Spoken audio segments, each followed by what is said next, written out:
नमस्कार, आप देख रहे हैं कंट्री इनसाइट का डिजिटल प्लेटफॉर्म। मैं अभी मौजूद हूं तेजस्वी यादव के आवास के बाहर।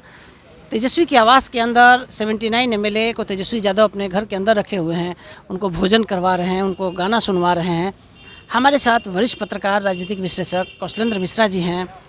सर, कल से ही तेजस्वी जी 79 एमएलए को बैठे हुए हैं अपने आवास में। बीजेपी अपने एमएलए को बोधगया और कांग्रेस अपने एमएलए को हैदराबाद लेकर मौजूद है। 4 बजे सूत्र बता रहे हैं कि वहाँ से हवा में उड़ेंगे और पहुँचेंगे 6 बजे पटना कांग्रेस एमएलए और सीधा तेजस्वी यादव के आवास में प्रवेश करेंगे। आखिर दोनों तरफ के अलग अलग दावे हैं। एनडीए का दावा है कि हम 128 के साथ, कल श्रवण बाबू बोल रहे थे कि हम सरकार बना लेंगे, विश्वास मत हासिल कर देंगे, बबुआ हैं।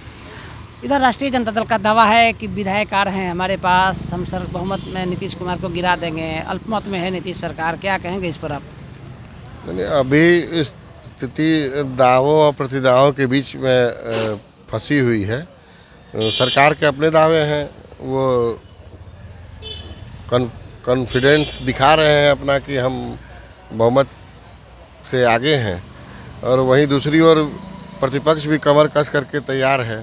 वो उनको अपने विधायकों को बचाने का सबसे पहले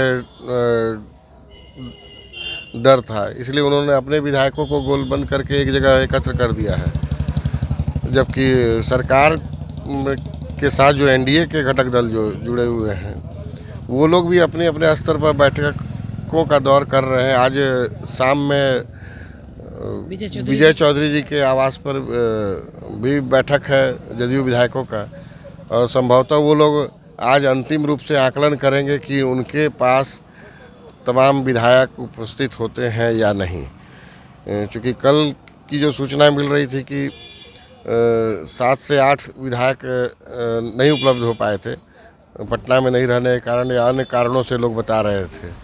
लेकिन अगर आज भी वह स्थिति बनी रहती है तब तो स्थिति ज़्यादा नीतीश कुमार सर विधानसभा भंग कर देंगे क्या? भंग करने से लेकर के कई तरह की संभावनाएं खुलती हैं सरकार के समक्ष में। नीतीश जी पहले अगर यह देख लेते हैं कि उनके पास पर्याप्त बहुमत है, तब तो वो फ्लोर टेस्ट की और आगे बढ़ेंगे।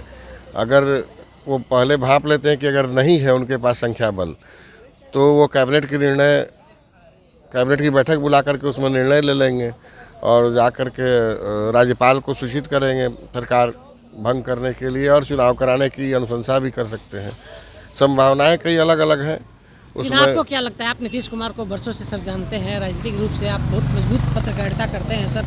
क्या लगता है कल नीतीश कुमार के बहुमत के लिए? मेरे सूत्र बता रहे हैं कि प्राइम मिनिस्टर मोदी और अमित शाह दोनों दिल्ली से टकटकी लगाए हुए हैं।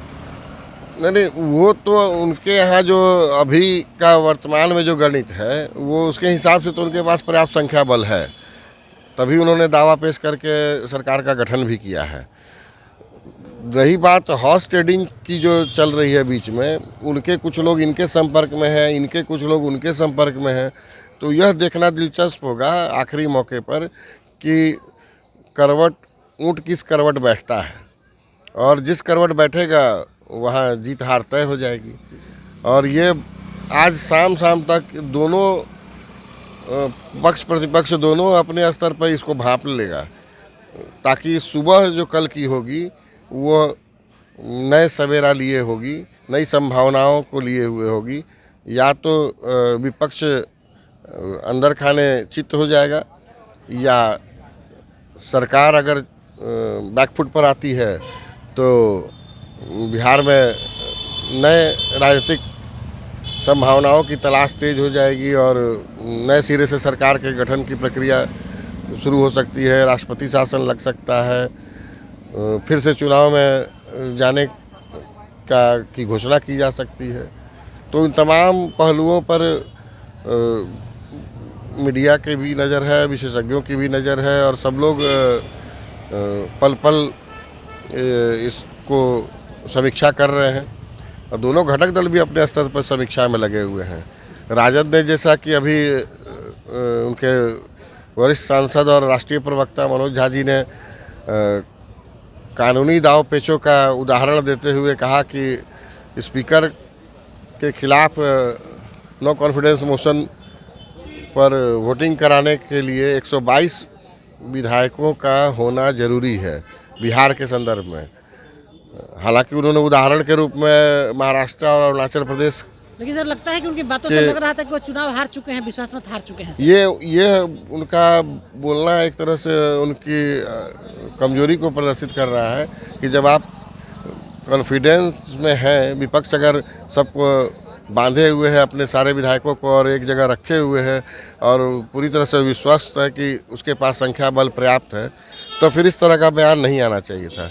लेकिन अगर वो दे रहे हैं तो इसका मतलब है कि अंदर अंदर उनको भी डर है कि जो वो खेल करना चाह रहे थे या जो वो उनका तेजस्वी यादव का कहना था कि खेल का अंत हम ही करेंगे, भले शुरुआत किसी ने की हो, वो कहीं न कहीं डगमग हो रहा है।